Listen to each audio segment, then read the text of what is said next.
जवान पार्टी के साथ काम कर रहे हैं, एक ज्येष्ठ नेता है और पूरी तरह ताकत के साथ मुंबई महानगर पालिका में उनका बड़ा रोल रहने वाला है। इकला चलो का आपका नाला है, इकला चलो आने वाले इलेक्शन में आपको पता चलेगा, तो इसलिए अभी से इस बात का बहुत बार क्योंकि सभी मीडिया में यही पूछा जाता है। आज सबसे बड़ा प्रॉब्लम तो बेरोजगारी है, महंगाई है, कोविड जैसे बीमारी जो मोदी ने बीजेपी ने इस देश में लाई है, उसमें लोगों की जान बचाना है। सबसे बड़े प्रश्न हमारे सामने हैं और कांग्रेस ये सभी प्रश्नों को लेकर लड़ रही है, लोगों को न्याय दिलाने की व्यवस्था बना रही है। चुनाव के समय में जो निर्णय लेना है वो हम लेंगे। आगामी विधानसभा चुनाव है 2014 में, 2024 में, उसको 3 साल बाकी है और जब चुनाव के समय में वो भी डिसीजन लिया जाएगा, हाईकमांड लेगा।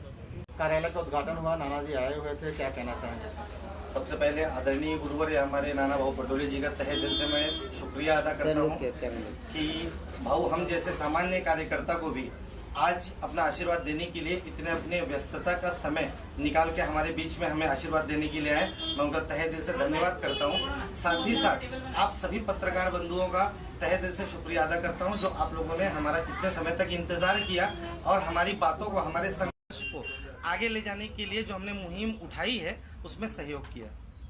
आने वाला महानगर पालिका चुनाव है, यहाँ पे नया कार्यालय खुला है, किस तरह से रणनीति बनाकर आप लोग कार्य करेंगे? रणनीति स्पष्ट है, जनता का हर एक समस्या से जुड़ा हुआ कार्य स्पष्ट रूप से होना चाहिए, जिसमें से कि जैसे कि आप जानते हैं कि हम जिस क्षेत्र में हैं, प्रभाग क्रमांक 3, प्रभाग क्रमांक 4, ये दोनों ब्लॉक ऐसे हैं जहां पे जनता को बहुत सारी समस्याओं से आए दिन जूझना पड़ता है। एक लोगों की शिकायतें आती थी, लेकिन एक स्थान न हो पाने की वजह से हम लोगों को इतनी दिक्कत हुई कि उनकी बातें सुनने को हम लोगों को जगह नहीं मिल रहा था। हमारे सहयोगी श्री सुमित सिंह जी उर्फ गौतम भाई, इन्होंने काफ़ी दिनों से संघर्ष किया और हमने दोनों ने मिल के आज नाना भाऊ का समय लेके ये कार्यालय को खोला और ये स्पष्ट है कि ये जनता के हित के लिए खुला हुआ कार्यालय है।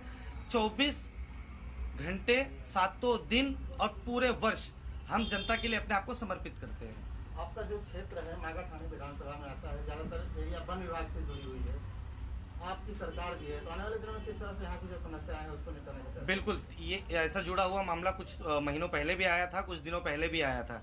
कार्यालय का आज उद्घाटन हुआ है, आने वाले 1 हफ्ते के भीतर ही बड़ा मोर्चा निकलेगा और सभी को न्याय मिलेगा, क्योंकि किसी को अधिकार किसी का छीनने का किसी को भी नहीं है और हमारी सरकार है तो मैं पूरी तरह से लड़ाई लड़ूंगा कि उनको न्याय मिले।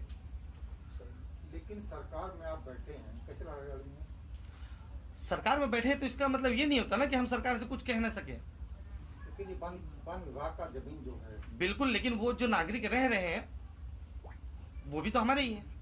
वन विभाग का जमीन जो है वो आज से नहीं है, कम से कम 30 साल से कब्जे में चल रहा है, आज तक सोल्यूशन निकला ही नहीं है आज तक। अब निकलेगा, कैसे? विश्वास दिलाता हूँ निकलेगा। लेकिन ये बागा ठाड़े है और दहिसर विधानसभा का बोर्ड लगा हुआ है,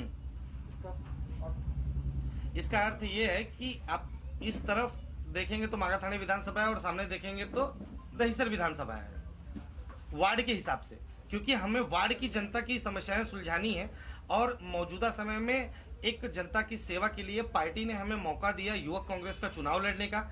हम चुनाव लड़े और जीत के यहाँ पे आए। जीत के आने के बाद हमारा दायित्व था कि हम लोगों की सेवा कैसे करें, तो हमने एक जगह को सिर्फ चुना जो हमारे अनुसार था, जितनी हमारी क्षमता थी। तो हमारे क्षमता के अनुसार हमें ये चीजें मिली हैं, तो यहाँ के माध्यम से आगे और कदम आगे बढ़ेंगे।